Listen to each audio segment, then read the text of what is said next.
হিফজুল কোরআন ও কোরআন তেলাওয়াত প্রতিযোগিতা ২০২৬ আয়োজন করেছে বাংলাদেশের জাতীয়তাবাদী ছাত্রদল। সকালে ঢাকা বিশ্ববিদ্যালয় ক্যাম্পাসে এই আয়োজনের উদ্বোধন করা হয়। আয়োজকরা জানিয়েছেন, প্রতিযোগিতায় ৪টি শাখায় ২,০০০-এর বেশি নিবন্ধন করেছেন।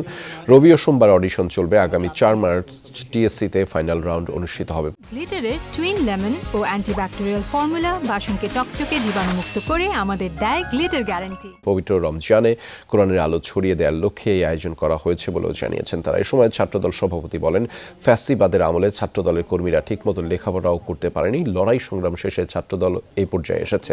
আগামীতে পলিসি ও ওয়েলফেয়ার রাজনীতি উপহার দেবে ছাত্রদল। এছাড়া ইরানের সর্বোচ্চ ধর্মীয় নেতা আয়াতুল্লাহ আলী খামেনির নিহতের ঘটনায় শোক জানিয়েছেন তারা। অনেক লড়াই সংগ্রাম শেষে ছাত্রদল আজকে এই পর্যায়ে এসেছে। আমরা বিগত 2 বছর, আপনি বিশেষ করে 1.5 বছর সময়ে ক্যাম্পাস কেন্দ্রিক অনেকগুলো এ ধরনের কর্মসূচি আমরা বাস্তবায়ন করেছি।